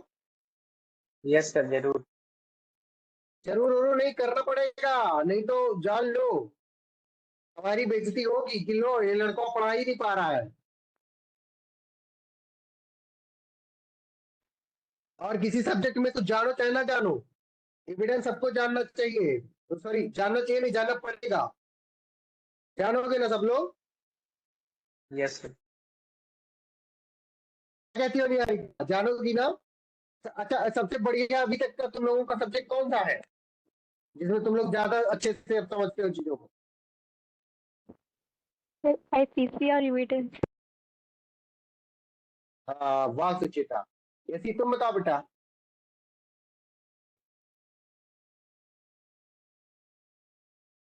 Sir evidence. धीरज आप बताओ। Sir evidence. एविडेंस मेरे पढ़ाने की वजह से कह रहे हो भाई का? नहीं सर, एविडेंस सर मैं अब तो सर आपके साथ काफी दिनों से पढ़ रहा हूँ, तो सर इसमें अच्छी क्लियरिटी आ रही है। अच्छा, तुम मतलब पहले से भी पढ़े हुए थे सब? सर वो स्कूल टाइम पे, ये ग्रेजुएशन टाइम पे पढ़ा था एविडेंस, तो और उस तुम टाइम पे। तुम तो कुछ फिजिक्स वाला में भी पढ़ते हो ना? यस सर, लेकिन सर तो वो वहाँ की बैच क्लास। सर अब छोड़ दिया सर, हाँ? वहाँ पे नहीं पढ़ रहा। अच्छा, नहीं तो वहाँ पे एविडेंस पढ़े थे नहीं पढ़े थे? नहीं सर, वहाँ पर एविडेंस स्टार्ट नहीं होता उस टाइम पे। एविडेंस स्टार्ट ही नहीं हुआ। नो सर, सर अब हुआ है, लेकिन आप तो सर आपके साथ ही पढ़ रहे कल चली जाओ आप, गुड डे, बाय बाय। देख लेना कल 1080 में लगा करके, जूम कर करके ऐसे ऐसे। ठीक मुस्कान? हाँ, उबैद बताओ, अच्छे से समझ आता है सब कुछ? यस सर, कौन सा बिल्कुल फेवरेट अच्छा। सब्जेक्ट बना तुम्हारा अभी तक? Sir evidence. एविडेंस ज्यादा अच्छे समझ पाते हो ना? Yes sir. इसके पहले कभी पढ़े हो एविडेंस? सर बहुत ज्यादा ब्रीफ में नहीं, बस ऐसे बहुत ज्यादा नहीं पढ़े। बहुत ज्यादा डिटेल में नहीं, ब्रीफ मतलब होता है संक्षिप्त में, डिटेल होता है उसका। हाँ, बहुत ज्यादा डिटेल में नहीं डिटेल में पढ़े। नहीं पढ़े, ऐसा बोला यस जाता है कि बहुत ज्यादा डिटेल में नहीं पढ़े। तुम बता निहारिका, तुम्हारा फेवरेट सब्जेक्ट कौन सा है सर एविडेंस। सबसे? सर अभी जब पढ़ना स्टार्ट की हूँ आपसे। सही बोल रही है, झूठ बोल रही है? सर सच बोल रही हूँ, मैंने तो आपको बताया भी था इसके बारे में। अच्छा, कि मतलब ज्यादा अच्छे से समझ आता है ना? हाँ यस सर। हम सब सब्जेक्ट वाइज ही पढ़ाते हैं। हम पॉलिटी पढ़ा रहे थे तो देखी थी नहीं देखी थी? Yes sir. तो वो उसको कैसा लगा था? वो 4 दिन पढ़ा देंगे तो वो भी लगेगा फेवरेट हो गया। यस सर, याद हो जाएगा। हाँ, एकदम याद करा के छोड़ेंगे कि मजाक है? ऐसे जीके जीएस मैं ही पढ़ाने वाला हूँ पूरा, और सीआरपीसी भी आधा सीआरपीसी में पढ़ाने वाला हूँ। हम्म, सर स्टार्टिंग में कि एंड में? ये तो अभी डिसाइड नहीं किया है। जो वो कहेगा कि मैं पढ़ाऊंगा वो उसको पढ़ाने देंगे, बाकी का मैं पढ़ा दूंगा। Okay sir. वो कुछ मेहनत अलग से करना है, सब पढ़ा पढ़ाया है, बस पढ़ा देना है। ओके। हाँ यस सर। हम्म, मगर सर मेहनत तो लगती है पढ़ाने में। पढ़ाने में या खड़े होकर पढ़ाने में बहुत मेहनत है भाई। हम्म, बहुत मेहनत है। तबीयत जब तक ठीक रहती है तब तक तो नहीं पता चलता है, लेकिन अगर तबीयत थोड़ी सी भी इधर उधर हो जाती है तब पता चल रहा है, जैसे अभी बहुत पता चल रहा है, मतलब खड़े हो नहीं हो पा रहा हूँ मैं। चलो ठीक है, ये हो गया। हाँ, शाम में शहर का आपको समझ में आता है बेटा सब कुछ? खूब अच्छे से कि थोड़ा थोड़ा? हाँ, और तुम इस बार जज बन रही हो ना उड़ीसा में? ट्राई करें। ट्राई व्राई कुछ नहीं होता है, टेस्ट वेस्ट सब कुछ लिखती रहो, बस अपने आप टॉप कर जाओगी। उड़ीसा में कंपटीशन में कितना है। हम्म, जी सर। तुम जज बनने के लिए ही पैदा हुई हो, ये जाने रहना। ठीक है? जी सर। हाँ, अपने घर वालों को बता दो कि मैं पैदा हुई थी तो ऐसे ऐसे काम के लिए नहीं, मैं जज बनने के लिए पैदा हुई हूँ। ठीक है? जी सर। हाँ, और अगर कोई कुछ कहे तो कह दो कि मैं कुंडली बनवा के लाई हूँ। किसी कोई कहे कहाँ से, कह देना बनारस के एक पंडित से। कहना पंडित का नाम बताओ, कहना कृपा शंकर पांडे। ठीक है? ठीक है, चलो कोई बात नहीं। अब हम लोग पढ़ने जा रहे हैं बेटा, हेडिंग डाल लो। मैं इसमें उठने का मन नहीं कर रहा है यार, तो तुम लोग बैठे बैठे पर भी वो कर लोगे ना, समझ लोगे हर चीज? बताओ ऐसी। Yes sir. मैं अगर उस पर ना लिखूं कुछ तो काम चल जाएगा ना? हाँ जी। हाँ, बहुत बढ़िया। तो मैं अब नहीं लिख रहा हूँ, और मैं आप लोगों को सब पढ़ाने जा रहा हूँ। हेडिंग लिख लो आप लोग, heading public document and private document. क्या हेडिंग डाल लो बेटा? Public document and private document. उठने का एकदम मन नहीं कर रहा है, जहाँ पे आप लोगों को कोई भी चीज नहीं समझ, कोई भी मतलब कोई भी, वहां पे क्या कर लिया करोगे? हमसे कंफर्म कर लिया करोगे, पूछ लिया करोगे। वहां समझ में आ गई सबको? तो बेटा, पब्लिक डॉक्यूमेंट से पहले क्या होता है? पब्लिक डॉक्यूमेंट जैसे हम सब लोग जानते हैं कि अपने इंडिया में हो चाहे किसी भी देश में, तो कुछ भी होना होता है तो उसमें पब्लिक यानी स्टेट गवर्नमेंट आ जाती। कोई भी चीज होती है तो उसमें क्या आ जाता है बेटा, पब्लिक डॉक्यूमेंट वो डॉक्यूमेंट होता है। हेडिंग डालिए सबने, पहले ये बताओ कि पब्लिक डॉक्यूमेंट में प्राइवेट डॉक्यूमेंट। यस ऐसी बोलो। हाँ बहुत बढ़िया। है कहाँ पे? Section 74 and 75 of Indian evidence act में है और सेक्शन 74 भारतीय साक्ष्य अधिनियम में है। लिख लो पब्लिक डॉक्यूमेंट, लिखो पब्लिक डॉक्यूमेंट आगे लिखो सेक्शन 74 इंडियन एविडेंस एक्ट, लिखो प्राइवेट डॉक्यूमेंट के आगे लिखो सेक्शन 75 भारतीय साक्ष्य अधिनियम, और फिर दोनों के आगे में ऐसे दोनों के आगे ब्रैकेट लगा के लिखो सेक्शन 74 भारतीय साक्ष्य अधिनियम। और अब समझो पब्लिक डॉक्यूमेंट क्या होता है। बेटा पब्लिक डॉक्यूमेंट कोई भी डॉक्यूमेंट होता है जो पब्लिक सर्वेंट्स जैसे कल को अगर आप जज बनोगे तो आप एक पब्लिक सर्वेंट होगे। आप क्या होगे बेटा? एक पब्लिक सर्वेंट होगे। अगर आप कल को एसडीएम या कुछ ऐसे एग्जीक्यूटिव मजिस्ट्रेट ऐसा कुछ बनते तो क्या होते? आप एक पब्लिक सर्वेंट होते। तो जब पब्लिक सर्वेंट अपनी ऑफिशियल ड्यूटी परफॉर्म करते टाइम, कोई भी डॉक्यूमेंट बनाता है तो उसे क्या कहते हैं? पब्लिक डॉक्यूमेंट कहते हैं। इतनी बात याद हो गई? बताओ सबको। फिर से बोलता हूं, कोई भी पब्लिक सर्वेंट, पब्लिक ऑफिसर जब अपनी ऑफिशियल ड्यूटी डिस्चार्ज करते करते क्या करता है? कोई डॉक्यूमेंट बनाता है तो उसे पब्लिक डॉक्यूमेंट कहते हैं।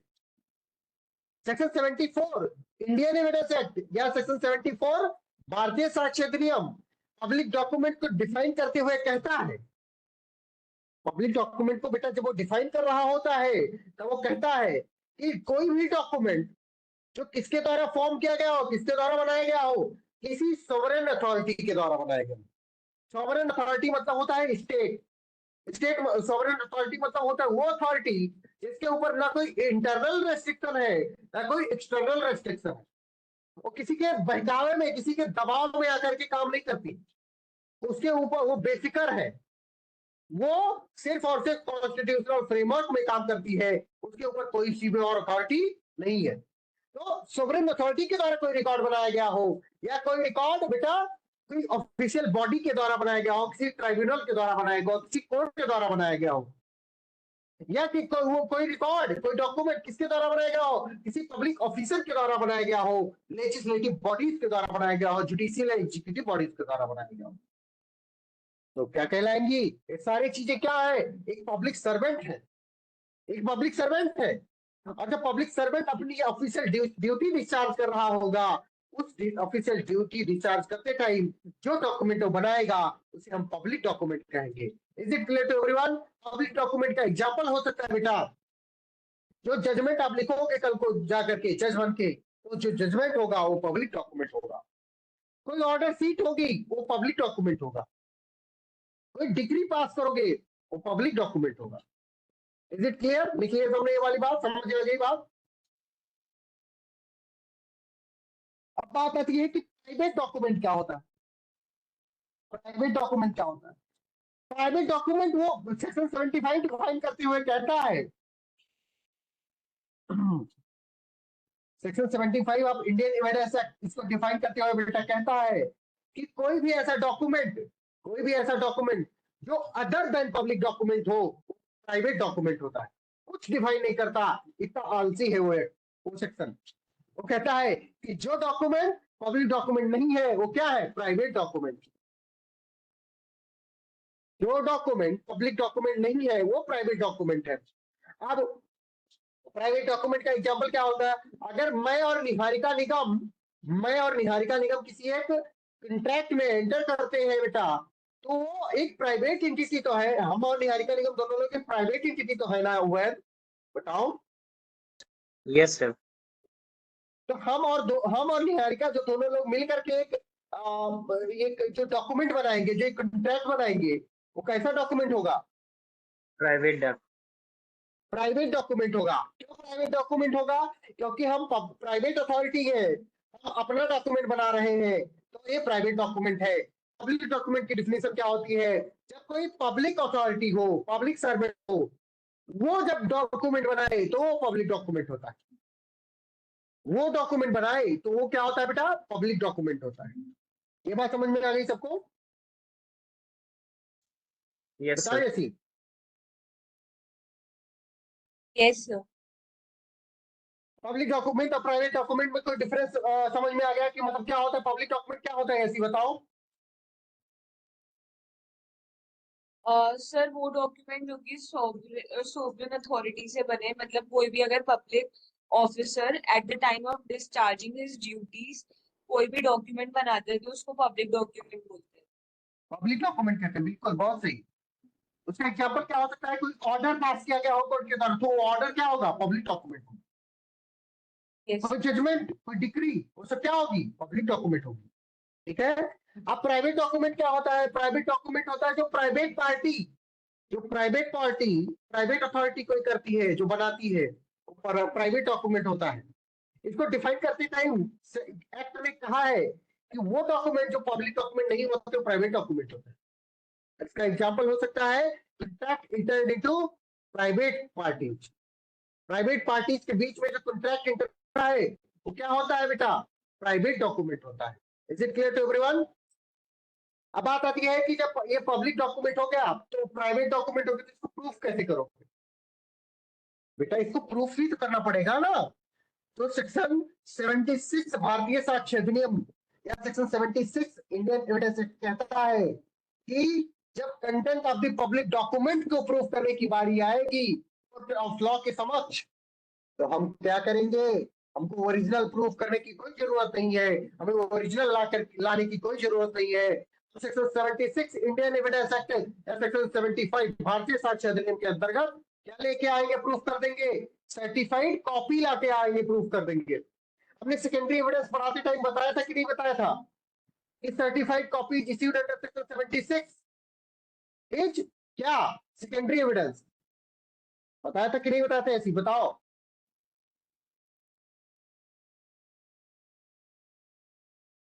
ऐसी अग्रवाल यस सर। बताया था ना?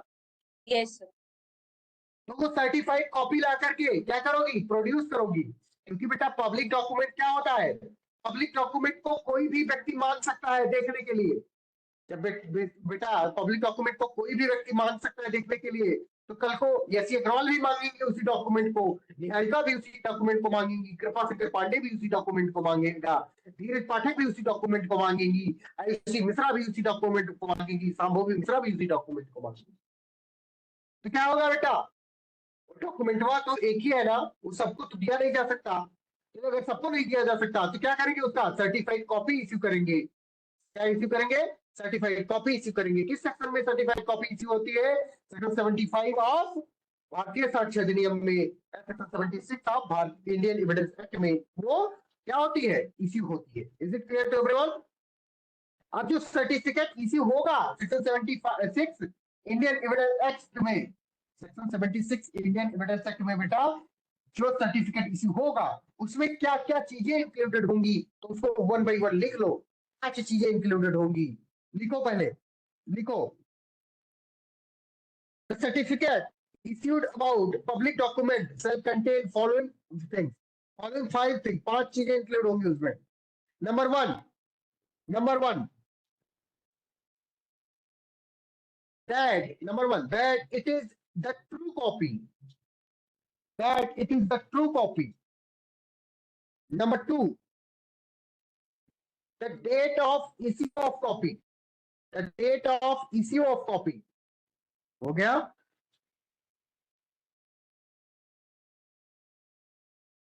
Number third, the name of the officer of his official title, the name of the officer and his official title, the name of the officer and his official title हो गया। Number 4, the seal of the office, seal मतलब होता है जो stamp लगता है ना, the seal of the office. Number 5, it must be dated, मतलब उस डेट को, जिस डेट को इश्यू किया जा रहा है वो डेट लिखी होनी चाहिए। It must be dated. 5 चीजें क्या क्या बोली मैंने निहारिका, रिपीट करो एक बार।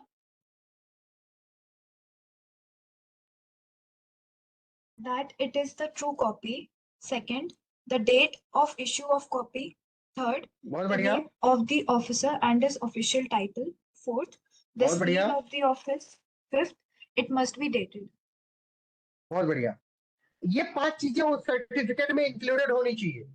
जो सर्टिफिकेट पब्लिक अथॉरिटी इश्यू कर रहा है पब्लिक डॉक्यूमेंट के एवज में, एवज मतलब होता है उसके जगह पर। पब्लिक डॉक्यूमेंट का को ओरिजिनली तो पेश किया नहीं जा सकता, क्योंकि उसकी डिमांड तो ज्यादा है, सप्लाई कम है। तो जब सप्लाई कम होती है तो उसका सर्टिफाइड कॉपी इश्यू किया जाता है, और जब बेटा सर्टिफाइड कॉपी इश्यू किया जाएगा तो उस सर्टिफाइड कॉपी में ये 5 चीजें लिखी होनी चाहिए। जो ट्रू कॉपी है, date of the issue of the copy होनी चाहिए उसमें, वो ऑफिसर जो उसको इश्यू कर रहा है उसका नाम होना चाहिए, और उसकी ऑफिशियल टाइटल क्यों, तहसीलदार है, डीएम है, एसडीएम है, कौन है वो, उसके ऑफिस का मोहर होना चाहिए, the seal of the office होना चाहिए। और उस डेट को, जिस डेट को इश्यू हो रहा है वो डेट भी इश्यू होना चाहिए। Is it clear to everyone? बेटा बात आती है, ये इश्यू तो कर दिया गया, क्या होगा, कोर्ट क्या करेगी, प्रिज्यूम करेगी। कोर्ट क्या करेगी, प्रिज्यूम करेगी कि ये, अंडर सेक्शन लिखो, कोर्ट सेल, कोर्ट सेल, अगला पॉइंट लिखो, कोर्ट सेल, अगला पॉइंट नहीं, अगला वो लिखो, paragraph, court shall presume, court shall presume that this copy, this certificate, this certified copy, court shall presume that this certified copy is genuine, unless rebutted, unless rebutted. Court shall presume that this copy, this certified copy is a genuine copy unless it is rebutted. Under section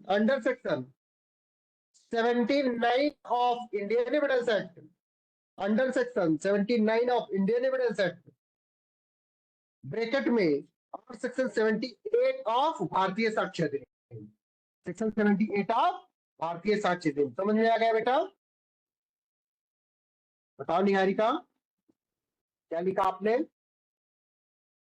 The court shall presume that this certified copy is genuine unless rebutted under Section 79 of Indian Evidence Act or under Section 78 of Bharatiya Sakshya Adhiniyam. हाँ, ये किसके बारे में बात की जा रही है, किसके जेन्युइननेस के, उस कॉपी के, उस सर्टिफाइड कॉपी के जेन्युइननेस की बात की जा रही है, जो section 76 of Indian evidence act या सेक्शन 75 ऑफ भारतीय साक्ष्य अधिनियम में इश्यू की गई थी पब्लिक ऑफिसर के द्वारा। ठीक है, बात समझ में आ गई? Yes, sir. बहुत बढ़िया। अब डिफरेंस क्या होता है पब्लिक डॉक्यूमेंट में और प्राइवेट डॉक्यूमेंट में? पब्लिक डॉक्यूमेंट और प्राइवेट डॉक्यूमेंट में डिफरेंस भी तो होता होगा ना बेटा? एलसी, सॉरी एलसी कह रहा हूँ, निहारिका बताओ। Yes, sir. डिफरेंस बताओ बेटा, क्या क्या होगा? पब्लिक डॉक्यूमेंट एक तरफ अगर लिखूं मैं ऐसे वो लिस्ट बना के, और दूसरी तरफ लिखूं प्राइवेट डॉक्यूमेंट, तो दोनों में डिफरेंस क्या होगा बेटा? बताओ। Sir, पहला डिफरेंस कौन बताएगा? हाँ बोलो। public documents जो होते हैं वो public servants के थ्रू बनाए जाते हैं and private documents private parties में enter होते हैं। बिल्कुल, बहुत बढ़िया। तो पहला पॉइंट लिख लो सब लोग, डिफरेंस बता रहा हूँ। एक तरफ लिख लो प्राइवेट पब्लिक डॉक्यूमेंट, दूसरी तरफ लिख लो पब्लिक डॉक्यूमेंट, सॉरी, एक तरफ लिखो पब्लिक डॉक्यूमेंट, दूसरी तरफ लिखो प्राइवेट डॉक्यूमेंट। और पब्लिक डॉक्यूमेंट पहला पॉइंट लिखो जो निहारिका ने बोला, पहला पॉइंट कि पब्लिक डॉक्यूमेंट में कि it is prepared by public servant, it is prepared by public servant in discharge of his public duties, in discharge of his public duties. इस सेक्शन में सेक्शन 74 ऑफ भारतीय साक्ष्य अधिनियम या section 74 of Indian evidence act. हो गया? अगली बात समझ। और प्राइवेट डॉक्यूमेंट वाले सेक्शन में बेटा लिखोगे कि इट इज प्रिपेयर्ड बाई, किसके द्वारा प्रिपेयर किया जाएगा बेटा Niharika? It is prepared by private person for his private interest under his private right. Private document वाले सेक्शन में लिखो बेटा सौम्या कि it is prepared by private person for his private interest under his private right, under his private right. ठीक है। Number second point क्या होगा निहारिका बताओ पब्लिक डॉक्यूमेंट में? So that its certified copy is allowed to be presented, बहुत बढ़िया, but in बहुत बढ़िया। private documents, the certified copy won't be allowed and the primary evidence, I mean, the original copy will be required. बिल्कुल बिल्कुल, बहुत सही।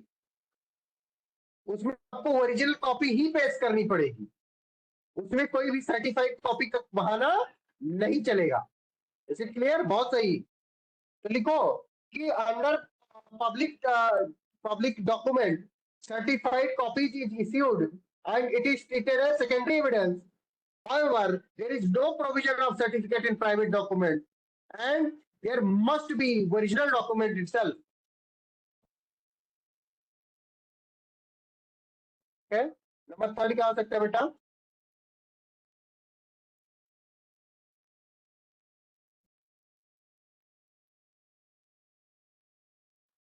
Number third लिख लो, कोई बात नहीं, लिखो नहीं आएगा बेटा अगला नंबर थर्ड। पब्लिक डॉक्यूमेंट वाले सेक्शन में लिखो कि इट इज अवेलेबल फॉर, बेटा पब्लिक डॉक्यूमेंट है ना तो पब्लिक के इंस्पेक्शन के लिए खुला रहेगा ना, तो लिखो it is available for inspection of public, it is available for inspection of public in public office during appointed time after payment of fixed fee, after payment of fixed fees or fee। ठीक है, public document में लिख लिया सबने? फिर से बोलता हूं, it is available for inspection to public in public office during appointed time after payment of fixed fees. हो गया। प्राइवेट डॉक्यूमेंट में बेटा क्या लिखोगे कि it is in the custody of the person, it is in the custody of the person whom it belongs, to whom it belongs and is not available for general inspection to the public, and is not available for general inspection of the public। ठीक है। Number fourth लिखो बेटा कि as a general rule the public document is proved by, as a general rule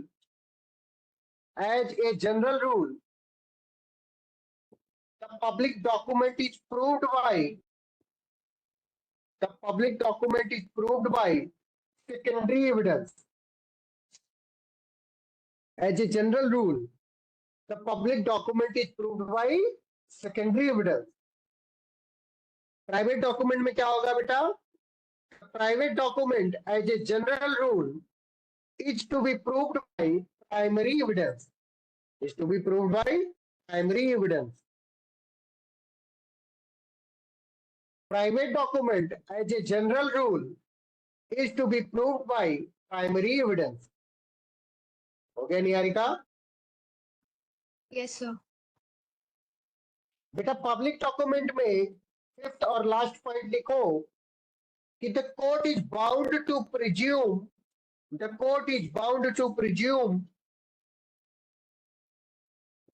बेटा निहारिका लिख रही हो ना? Yes, sir.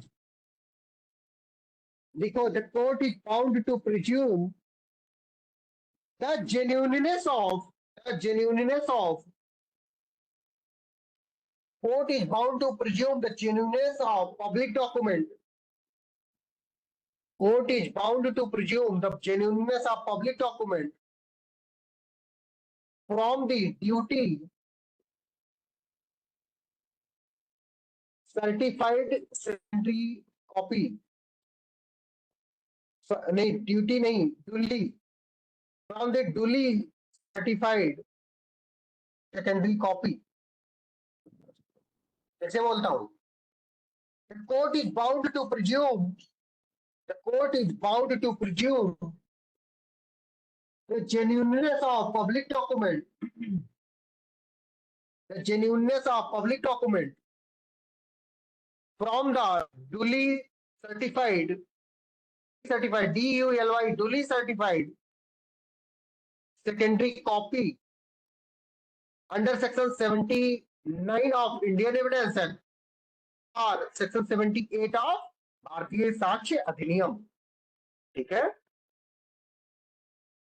नंबर 2 बेटा, सॉरी नंबर 2 कह रहा हूं, प्राइवेट डॉक्यूमेंट में लिखो no presumption is made about, no presumption is made about, no presumption is made about the genuineness of original document, the genuineness of original document